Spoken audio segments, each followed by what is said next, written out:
don't think you have to do anything. Yeah, just yeah. You can get here afterwards, or should I just go back? Yeah, or Yeah, you probably can get. I don't want to accidentally destroy it. Responsibility in doing that.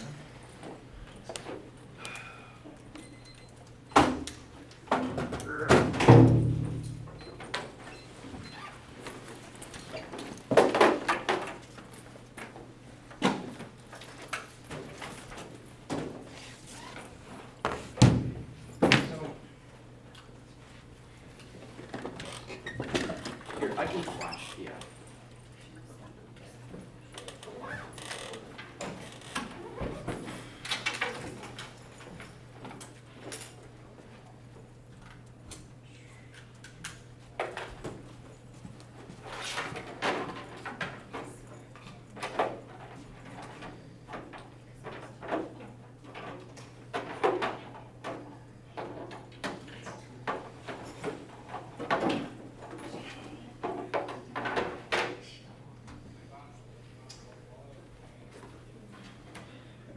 How long were they talking for?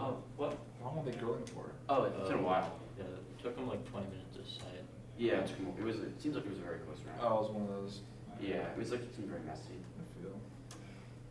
How are you doing, Ben? I'm tired. So stuff let went off, and then I got switched in. Oh, really? Yeah. So last one's fair.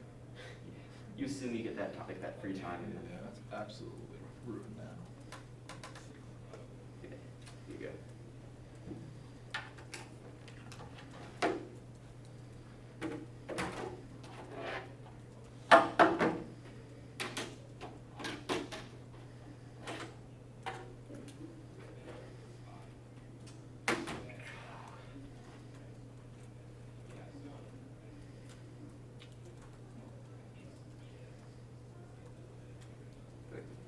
I'm good whenever you are. You need more paper.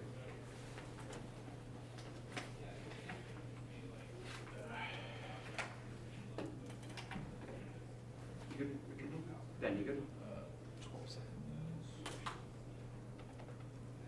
Good. Okay, cool. Part 1 is the framework. I value just state action, finds government policy for people having rights. People are equal to excluding certain individuals, arbitrarily denies their due. Winter and Layden. Our cognitive process engaged in just not under strangers. We draw conceptions out of moral circles, those that are moral excluded. We fail to acknowledge the injustice suffered structural and inevitable. If we awareness and build systematic ways to mitigate its effects, and justice requires solving action must analyze the material harms that cause violence first. Papas. And if theory must cause just looking just account people, we start to theoretical kind of injustices, abstraction, conduct means proof diagnosis, requires a concrete problem, thus, the standard is promoting social equality, means increasing conditions that govern them. For the standard first states can focus on abstract theories must analyze the right thing to do that justifies consequential instead of focusing on inflexible rules, raz. Political philosophy, time and conditioning on considerations, moral knowledge is practical, theories taken from approximations, applying technical disaster. Second, moral uncertainty implies an inclusive epistemology which justifies equality. Ross. Uncertainty causing theory difficulties. We may decide to travel left or right, taking into account Kant and Mill's long sufficient product we have adopted instead. We adopt a single theory, adopt whichever is most practical. The ethics are practical instead. Third, debate issue real life consequences, ideal theories. Ignore the concrete nature, legitimize oppression. Curry 14. Discussion fixed paradigm sees adjudication, ideal theories. Cabinet action problems, higher frame problems, theoretically most obvious call for the anti-ethical paradigm, empirical phenomenon, and ideals representation actuate the gap between discussion of the concrete nature of oppression. We can also suggest social one set of theories, theoretical endorsements make, aware set of actions and problems in the world. Part 2 is kept on the inside. Kept the under-attack the status quo, Trump, and demagogues, make students sit down and shut up. People don't even know about the practices. Amari. At Northeastern, violation transmitting messages, which soldier is annoying instead. In Village Administer, it's elevated to control. To police student behavior, sees the duty to intervene. On students, debates, police, deliberate, and ideal intuition freshmen. If more students came and know what students are actually doing, we could really change things. Students are intimidated or concerned about their grades to fight back, and any speech reaction has a spillover effect, which silences dissent. Strawson 1. In escape risk, any speech regulation will chill speech. Members of the class will be being charged with constant and have this effect. And rules constant precedent speech. Any speech policy will apply to a fraction of speech and undermine the First Amendment's moral legitimacy. And The speech code door swings both ways, starting those to help. Imperial speech codes are only enforced against minorities. ACLU 1. Code-driven counterproductive partisan speech affected. Rest authorities not with. Victims of hate speech written in the Racial Relations Act adopted to. Outlet defamation. Persecuted activists of color. In Iowa, grade school punished in Michigan. White students in 20 cases, black students with offensive speech. And this for me, but not really backfires and mobilizing the alt-right. They're rampant in the status quo. Carl. The alt-right of nativist white nationalist masculinists, leaders of learners campuses, a vision required to warring race in classes, colleges, and freedoms, already would not again political culture, one is punish racism because was concept. In 20 different events, 16% of faculty felt these in campuses, witch hunts against academics are rampant on college campuses, feminist aggressive minorities gaze in fear disaster causing progressive disaster, and this dooms alternative status quo to failure. Speech codes guarantee a militarized crackdown against all who dissent. Got reg. Neoliberal logic of the university can determine the militarization and criminalization of dissent, and militarized strategy against relies on engaging in legitimate against protesters, able to cast those who disagree as criminal, ensuring that prices dissent high enough to discourage further dissent. The advocacy. Public colleges and universities ought not, in the United States, ought not restrict any constitution-protected speech. Kurtz. College universities all policy freedom to identify freedom as a primary obligation. Universities, the report checks people try to express speech to find offensive, new replace existing speech codes. Part 3 is let the words fall out. Deregulated speech to protect protesters and ensures valuable legal precedents. The ACLU 2. Laws on free speech to defend protesters and act for justice in Truman Yellow v. Chicago. The AC defended racist, suppressive base of civil rights entry 1960s, defending free speech for enemies for you and me as well, and only open dialogue to demand liberation for themselves, ensuring a radical democracy in colleges. De Brabander. Schools individually for themselves demand their rights and choose their own path, a dialogical theory of education, opening question politically significant for emerging citizens, a decent classroom where students engage in discussion, direct questioning, encouraging them to speak their minds in, experiment with thoughts, and speech codes to mobilize action by driving oppressive thought underground. Strawson 2. Speech regulation, technical like racism, mode for villains going to survive, sensible and reverence underground, more tougher to respond to. The British come from the prediction, the prospect race speech and mobile opposition are illustrated by campus incidents, mark at incidents, and free speech keeps students learning themselves to reject oppressive views. Leonard. Professor William Schock refused black civil rights for current plan for genocide. Debate between Schock and Genesis. Schock amateur and said, winning against race defending the tree, Schock is nonsense. She doesn't grant a side of care, not racist affect. Weaken students' private opportunity to clash of ideas, understand their own beliefs, even wrong ideas, have this beneficial effect.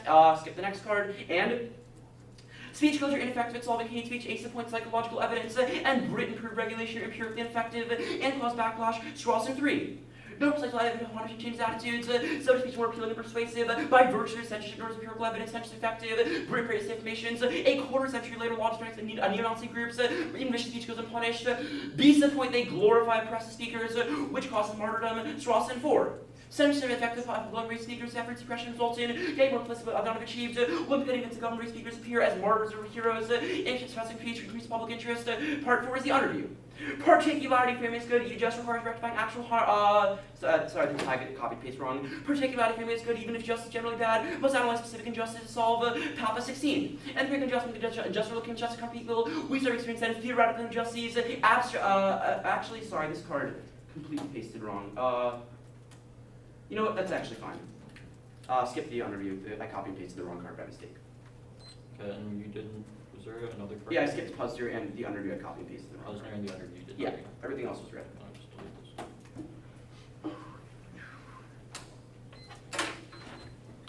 Okay, so let's talk about the offensive specifically. Where do you, it seems that you have a bunch of reasons why like speech codes are bad. Where do you show why free speech would be good? Sure. Well, I would argue there are two things. First, I think winning that speech codes are bad is a reason you should affirm because it's framed as a negative state. Like we can be comparative here, right? Yeah, speech codes probably have. Well, some yeah, I negative, think but I we am should being also comparative. I'm compare showing those that results. there are multiple reasons why you vote out. So speech codes. I just want to know where do you show free speech would be proactively good? I don't want to Sure. know I would argue that in part 3, ACLU shows that free speech sets valuable legal precedents in that we can, when we defend free speech, it's the basis of demonstrations later on. Wait, Gives the example of Truman Yellow. Like, what does me having the precedent to say the N-word set precedent for protesting against? Sure, that's very that misunderstands the argument. That cites the example of Truman Yellow v. Chicago. The ACLU defended a racist priest who was anti-Semitic and racist. And yes, it was bad this guy got off the hook. But ultimately, they used that case as precedent for civil rights movements, which enabled MLK way. Wait, and that now just can means that X they were march. able to use it in that one instance. Yes, it Why does does. that mean that The evidence says. yeah, I know, I'm agreeing with you here.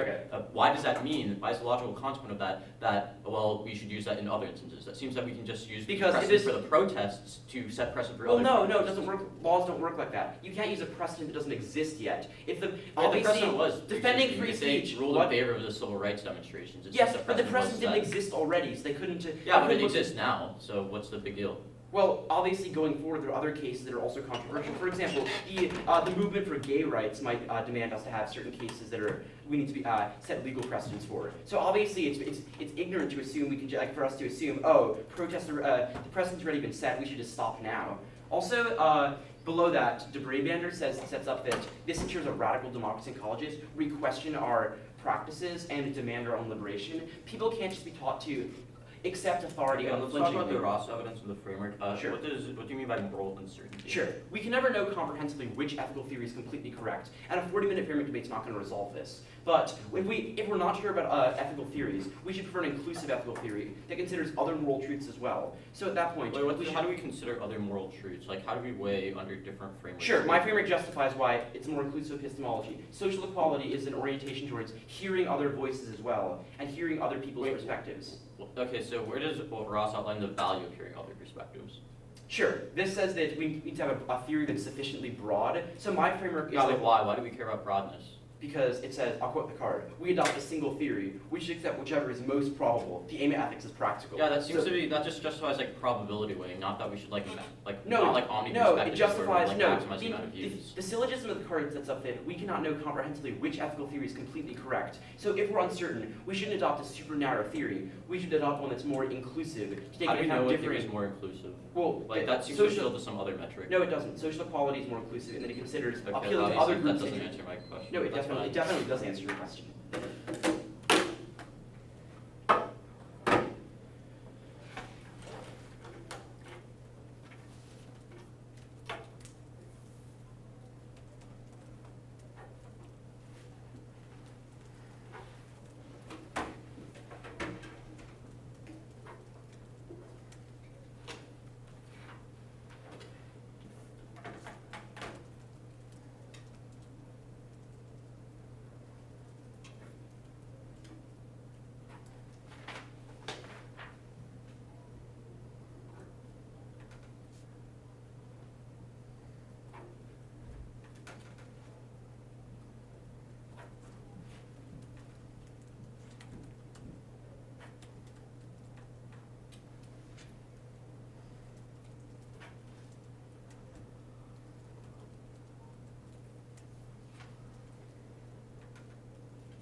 The 127. Orders can be 2 off AC. Do you want to just put it on the drive? Yeah, I just saved it. Thanks.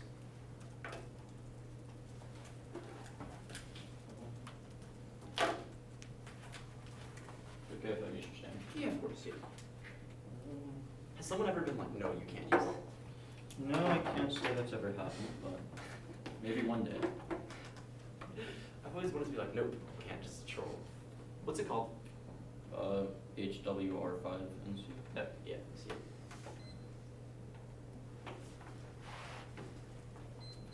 Very good. Yeah. Okay. Agency are setting or pursuing an inescapable career overnight. Agency closing the operation of elective assessment of the constituency. Agency continue to operate even with agent assessing whether she's justified in her engagement. Agency will can't put agent will determine whether agent justified. Agency close itself. Impacts. A. Justifying normal claims requires adherence to norms and constitutional rules of the activity. Answering the question of why an agent ought to take an action is impossible. Practical since each can be taken out by why, proven by the affirmative collapses if it regrets considered themselves that because the only answer to which we can refer to the aim of the activity. And the B point is that the affirmative develops and even if you when you try to reflect the legitimacy of your standard constitutes the authority of agency in every action. The agency complied by reason every attempt to make a coherent argument appeals to reason in order to make any sense. And a rational agency requires that maxims that we act upon be universalizable. Any reasoner can know that 2 + 2 = 4 because there's no operative distinction between agents who don't have to be universally valid. Also means that you prefer my affirmative continuum is most accessible to anyone since anyone anywhere can deduct more truths independent of circumstances. Moreover, things that are true opposed to are true by matter of chance. For example, we conceive a rule in tableau here because it's only matter of chance that I have brown hair violating freedom. Can't be universal since you will your freedom is good while also violating someone else's. And freedom implies innate right to determine your course of actions in the state of nature. In the state of nature rather than right governs these judgments absent public authority rights violations are inevitable. That's Barton 10. The problems of assurance and intermediate conclude that rightful interactions are impossible in the state of nature. Like Eliza operate that before public laws established individuals can never be secured against violence from one another in the state of nature. And what in the state of nature right rather than right governs interactions that public authority can enable interactions that's always reconcilable with each person's innate right to freedom. It regulates on behalf of everyone rather than the particularly less consistent with the Alvarado will. I contend that public colleges and universities have the obligation to restrict constitutionally protected free speech, and according to Cornell Law versus Cornell Law, the Bradenburg versus Ohio U.S. Supreme Court decision maintains that seditious speech is protected by the First Amendment so long as it doesn't incite so long as it indicate imminent threat. But seditious speech is never compatible with the Alvarado will and must be restricted. The intent requires a right to destroy the state, which justifies the annihilation of all rights. That's Barton 2. Considers seditious speech to be a public crime. The intention the intention is not to merely criticize the government. The intention must be to subvert the government. To have such a right would be to destroy the state, and since the state would also, or since the state is the means to which the right is possible, the right would annihilate would annihilate right. This student protests over issues such as hate speech, alien donation leads to lower endowment stats. Keller 16 donation to the University of Missouri fell $6 million in December. The follow was public discontent to the school finances. New pledges totaled $19.6 million in November. New pledges and donations and MU fell by $7.4 million. The student demonstrations of race and representation campus international Atlanta athletic donations have also dipped, including 68% drop in schools with larger endowments are able to recruit for low-income students as it creates more material equity equality on campus. Statement 13. Not all colleges would need to raise tuition to pay for low-income students. Schools with large endowments can cover the shortcoming writers say Amherst College is secondary, which is aggressively recruited many poor and middle-class students from recent years. Amherst has a very large endowment for the size of its student body, and promoting free speech would also entail rejecting endowments from partisan donors. It's Kurtz 15. The ability of a university to foster political and by faculty and students depends upon the political neutrality of the institution. Academic freedom is ensured antidote to demands of the universities to divest themselves from the stock targets. Advocates who attempt to inject universities by means of their endowments substantially inhibit the intellectual freedom of the faculty and students. Also, you should prefer the impact achieving able to conclude low-income students means that they are actually able to have adequate critique of things like neoliberalism. You cannot have an adequate critique if you just include like rich upper-class students, which means that control to all of their impacts. Additionally, you can't have any of the benefits of that after the kids actually being included in college in the first place. Additionally, endowments are key to college tech innovation. Multiple Orange League 14 trends point directly towards increased endowment funding. Endowments drive improvements in the quality of institution, preparing for siege and research support. Endowment scholarships are also effective recruiting tools for admitting the nation's best support for high-risk projects. Scholars for affecting students develop years of knowledge benefiting society by broadening the capacity of institutions to innovate. Higher education depends upon a large degree of how successfully we can build major endowments. And innovation solves great power. Taylor 04. The nation's technological ability has a significant effect on the economic and military prowess. The technology and innovative capacity to determine trade profile. The nation's technological ability will affect international financial flows. The nation's technological ascent can change their global structure and influence shifts in technology have a major impact on the international relations. Technology is the cornerstone of the greatest power domination and strength to maintain a vehicle to reach war and change in our current politics. Go to case. Or also, yeah, this had always impacts. So obviously, these consequences means you can get access to the benefits of the consequences impacts if there's like a nuclear war and we all die. So, to conclude, so let's go to the framework. First point is that although the framework assumes consequentialism, because it assumes that we care about things like end states of pairs. However, first point you should reject consequentialism. The first point is that induction assumes that things will happen in the future as they have in the past. However, the only basis for doing that is because that's how it has happened in the past, which means that induction is logically circular, so you should reject induction. The second point is that there's things like the butterfly effect, i.e. me sneezing could cause mycelia form a hurricane that kills thousands, kills thousands on a different continent, which means that we can never predict the consequences of our action. The third point is that consequentialism is the results of one action with the results of another action that never happened in the first place. If the action never happened, obviously we can't compare results, which means that consequentialism is an incoherent moral theory. Now let's go to the line by line. The winter latent argument obviously assumes consequentialism, i.e. it says it's about to exclude people in a certain consequentialist sense also, which means that if I'm with my framework, is why consequences don't matter in the first place. Obviously winter latent would go away. That also takes us to Popper's argument, because Popper just uses buzzwords like actual violence. However, it doesn't actually say what actual violence is in the first place, which means that it just appeals to a higher ethical theory, i.e. the NC framework. Now let's go to the independent reason to further first purpose that we have to reject abstract ethical theories. First point is that the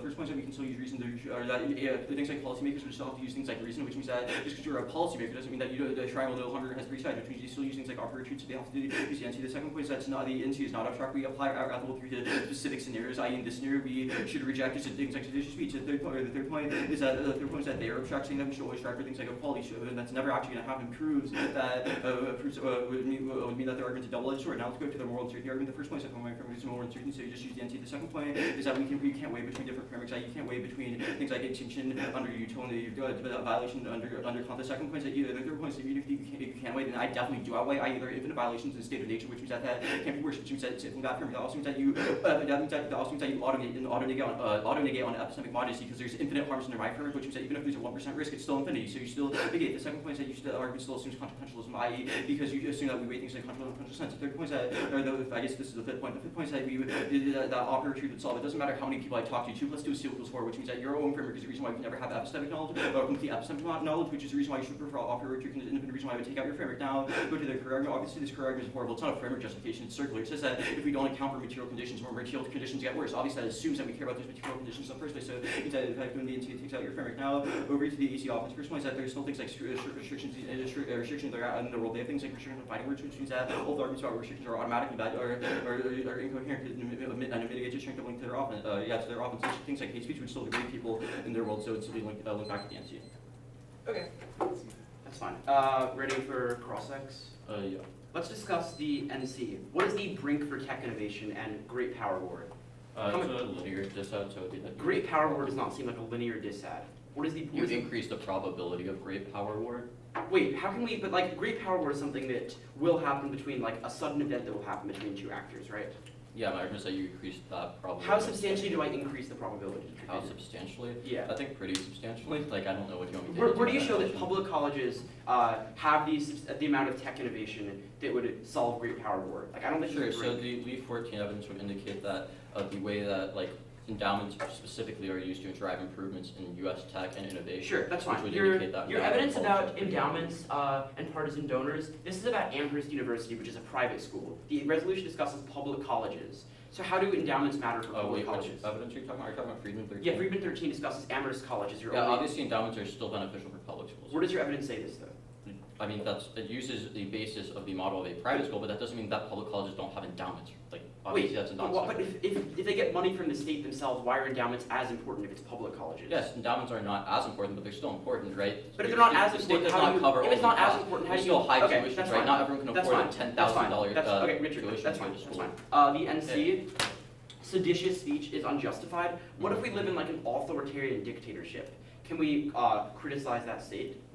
You can criticize it, you can't do seditious speech, or you use things like seditious speech. What differentiates seditious speech and criticism? So, yeah, Varden, I think it's the second one or the first one? Yeah, I think it's, the second card talks about how there's the difference between seditious speech and criticizing the government. So, for example, if I'm like, I don't like Ted Cruz, that's not so seditious if we live in speech. Nazi Germany, we cannot discuss subverting that government?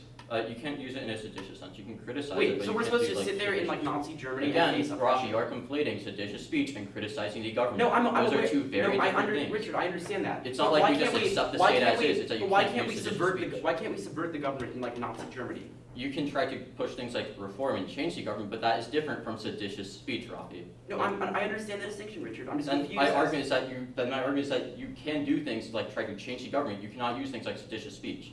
Okay, There's a that's very fine. big difference. That's fine. Not Underneath the different, NC, so obviously it's non-consequentialist, but like, can we ever hinder a hindrance? What do you mean by that? If there's a violation occurring, let's say for example a genocide is occurring somewhere, can we violate one? Like, can we tax like a slave master, like for example prevent slavery, or like impose some cost upon a slave You owner? can't do like one bad thing to stop like 10 other bad things, right? But there would be instances in which like you would just ban like say the So if a bad things. genocide- for if- example, if you you're can ban about things like murder because Okay, wait, hold murder on. is defined. Let's as say doing X agent is about to commit a genocide that kills 10 million people. Can we stand in front of him to make sure you can't commit that? That wouldn't be a contradiction. That wouldn't like what?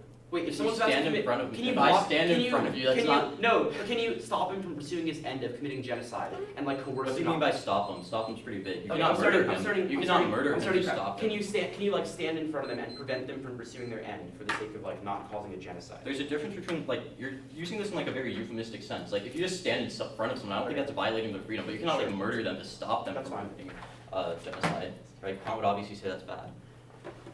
So no, you cannot violate freedom to stop 10 other violations of freedom. That's fine.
I have a minute and 3 left.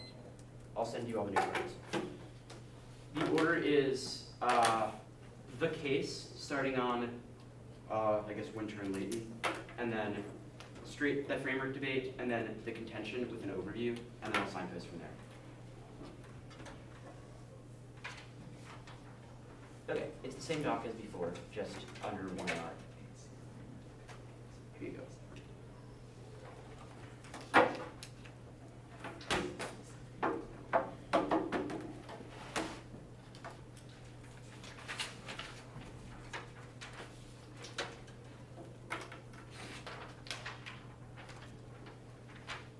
Okay, let me know if you have it up.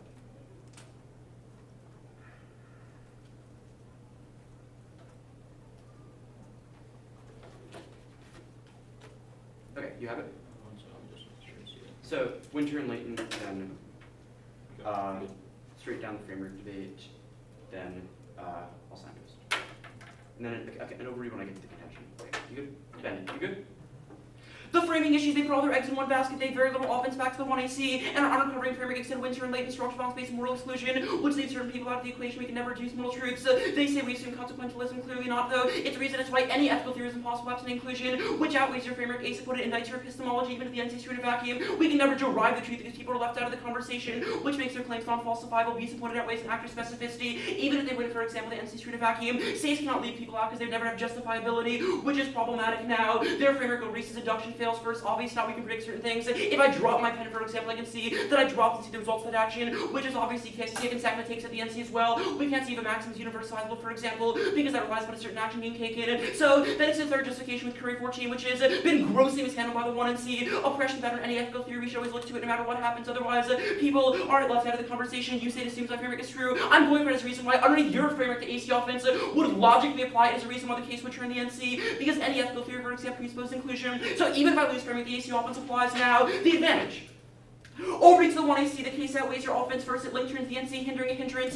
You can see the military crackdowns coming the status quo, people have their rights violated. The 1 is a negative state action. If a genocide occurs, for example, you can solve that genocide, which justifies the 1AC. Second, the case outweighs the dissonant probability. Their arguments are hypothetical nature. They haven't shown, for example, speech codes actually do result in this, the odds protest hypothetical, whereas the absolvency occurs every single day. Speech codes are enforced against black people. So now the AC proper, they say restriction of fighting words occur in the status quo. One is a linear impact, they still solve for some harms. People are silenced because of constitutional protected free speech right now. Second, guess what? This takes at the NC. Your framework is non-aggregative, so this non-uniques your offense then because there are currently restrictions. Since the data is non-aggregative, it would logically apply. I've extended the AF offense already with militarization. This takes at your NC. Now, the NC.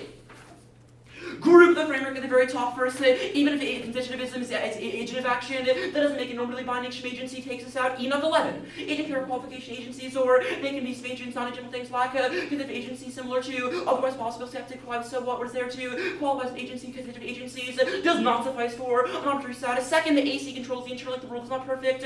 We can use a non-ideal Kantian system. Korsgaard 86. Non-ideal conditioning this when justice cannot effectively condition about goal rather than ideal self-social qualities would lead to foster conditions which equal liberties, not realities, formal equality opportunities, and effective urban reaction orders. The conception tells us what to do in an ideal world is least bad. Worst least bad is interfere with certain liberties. Skip the next card. Now the offense proper on the contention first turn civil society justifies seditious speech for terrible regimes. It's ignition of barbarism. Comiskey. One law is included unconditional right to resist. Kant argues there's due to enter civil society itself. Criticism is driving to undermine a regime. Revolution is also required, which takes that part that shows sometimes we must use seditious speech to solve for oppression. Second, the case turns the NC cross-apply more. People don't even know they're being silenced in the status quo. It's a violation of freedom because they don't even know speech codes exist and literally can't speak out, which is problematic. Third, speech restrictions mean we have no agency. Lambert. In real society, slander the free nation government implemented policies contrary, policy against freedom, censorship, against the majoritarian virtues, parallel to dictatorship, Madame Miskiel. Fourth, there's no intrinsic structure of free speech that makes it violent. Anderson 6, argument stand for always persuasiveness. Not the case. Argument in favor of the reason debate master pressure power reason is always enforce exclusions, market exclusions. The dissad.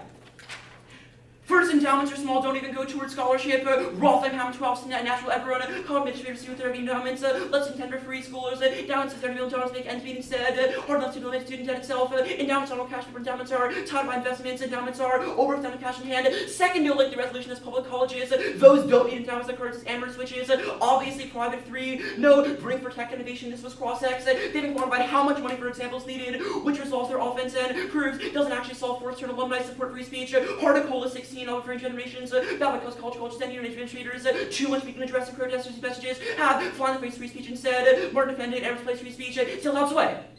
Can you flash the top? Yeah, definitely. What things you can read Yeah, before you cut the cards? Yep.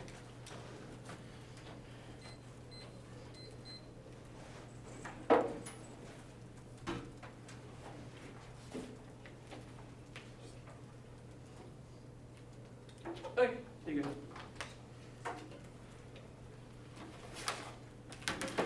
Start card once you get it. What? Oh, start card once you get it. Yeah, of course.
So did you read Tadros?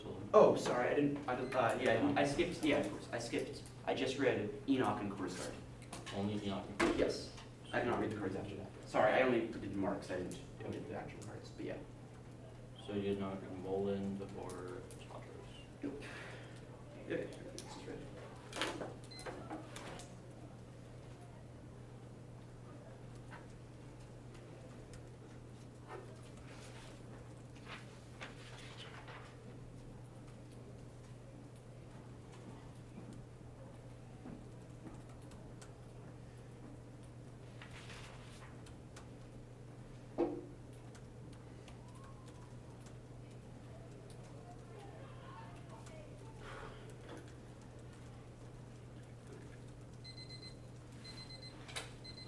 Okay. Order is going to be A, C, and C. Okay, are you going to the dissent? No. Okay. Best you compare it.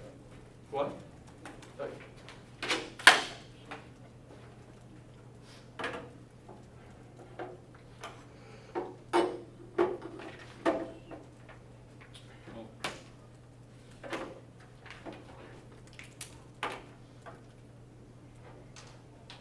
So case first? Yeah. Okay.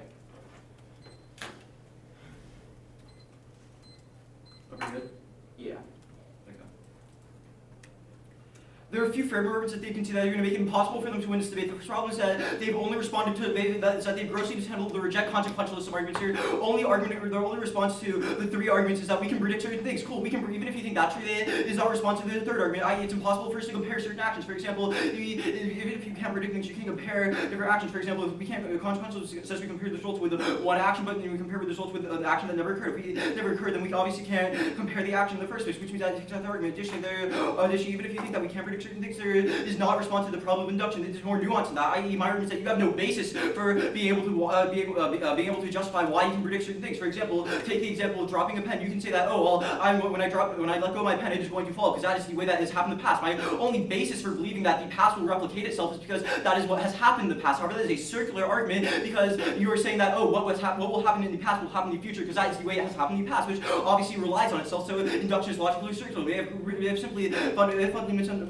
this more. Now, the second point also takes out the prediction argument because yes, even if you can predict with a certain probability that something will happen, my argument is that you can never know is that you can never do things like compare things like probability and the probability of something happening in magnitude. For example, you cannot compare. There's no way for me to weigh the impact of me having a sneeze because of me sneezing because that sneeze is always caused into could cause a hurricane which kills thousands, which means that we can never weigh the impacts of any of our actions. All of these are going cold conceded. They have one line that doesn't even respond to it, which means that you shouldn't give them any leeway here. Now let's go to their now a lot of the arguments that let's go to the arguments against the Ross argument. This is where they're really behind. They couldn't see that I outweigh because this was the third argument against Ross said that even if under epistemic modesty would mean that you automatically negate because the state of nature is infinite rights violations, which means that it's really bad. It's the worst thing that is possible under Kant. That also means that it takes out their terms. Even if their terms are true, they did not weigh the terms against the NC, which means that there are infinite rights violations, which means that in the state of nature there are all of the AF harms and worse. So it means that which means that the NC outweighs at this point. They didn't even attempt to do anyway. They didn't even attempt to do anyway in their last speech. But additionally, even if you think they're winning the AC framework, then if they're winning the NC framework, they still can see that means that you automatically negate because 1% risk of the NC framework being true times an infinite impact under the NC means that it would be solely infinity. So it means that I definitely outweigh. That's 100% conceded. That's 100% conceded. Now let's go to the extension of the arguments. First point is that I tried to extend one-third late in saying that we have to include certain people. However, obviously my argument against Roz would take this out. They can see that it doesn't matter how many people I include in my ethical theory, or I include in my discussions. 2 + 2 will always equal 4. That means that it's not a question of who we include or exclude because it does not affect the moral truth of our statements. I.e., we can exclude as many people as one, but 2 + 2 will still equal 4, and we can still access things like operative truth. They've also can see that means that you prefer my framework because it means that we are never in epistemic uncertainty, whereas in their world we can never include everyone, which means that we are always epistemically uncertain in the AF world, whereas if we use things like operative truth, we are never epistemically uncertain because we just know things are true independent of the world. Now so that takes out the first implication of their latency. Also, they should prefer active specificity states however, for actor specificity, their argument here is terrible. They don't have any reasons why they are actor specific. They just say that, oh, prefer actor specificity, states can't leave people out. There's no warrant for why this is the case, especially because they can see the argument against Ross. That was that just because people like policymakers still have to use things like proper reason, i.e. just because I'm a policymaker does not mean that a triangle no longer has 3 sides, or operate truth doesn't apply to me anymore, which means that they can resolve any of those impacts. So that takes all of our. They also extend Korea, however, as a framework hijack. However, obviously, I say that things like oppression is bad, however, or oppression are bad. Yeah, oppression is bad. However, it's a question of how we approach it. I.e., you cannot do one oppressive action to stop 10 other oppressive actions. Curry's justification for why we should look at it in a consequential sense is circular. It says that we have to focus on material conditions, otherwise it creates more oppression. Obviously, that is a circular argument that assumes consequentialism. It says that if we do not use consequentialism, it will create more worse consequentialist impacts, which is obviously a circular argument, which means that their argument is simply not responsive to the NC. Now let's go to the NC framework.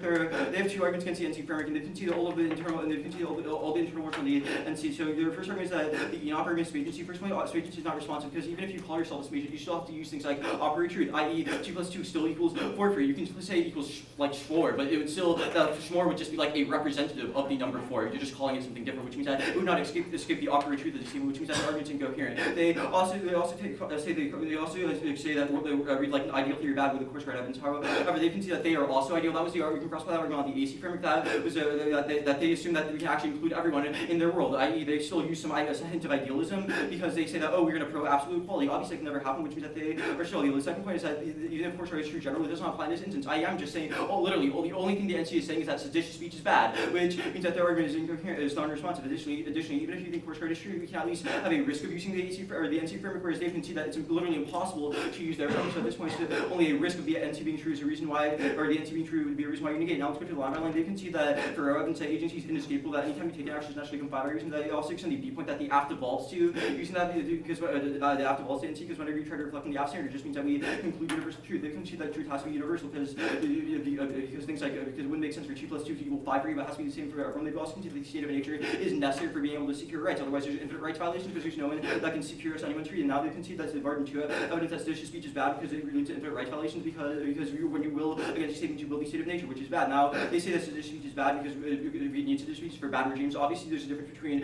criticizing the regime and seditious speech. I.e., it's okay for you to criticize Nazi Germany. However, seditious speech would be bad in that instance. So it means that their arguments are unresponsive. They also say additionally, they can see that there's infinite rights violations, which means that outweighs, even if they're winning all of their arguments on all of the terms, they can see that there's infinite rights violations, which outweigh. They don't do any way, which means you should let them get away with the 2 AR. Additionally, all of their terms are about speech codes in the AC. Obviously, I do not say that speech codes are good or things like that. That also takes out the argument on the AC contention that they try to cross-apply to say that I take out my arguments because my arguments thought that speech codes are good. They think of this in comparative roles. All I have to show is there's an obligation for us to restrict constitution-protected speech. That instance is seditious speech, which I do not have to win why speech codes are good. That's literally all I have to do. Okay. They misunderstand this debate. I have a minute left.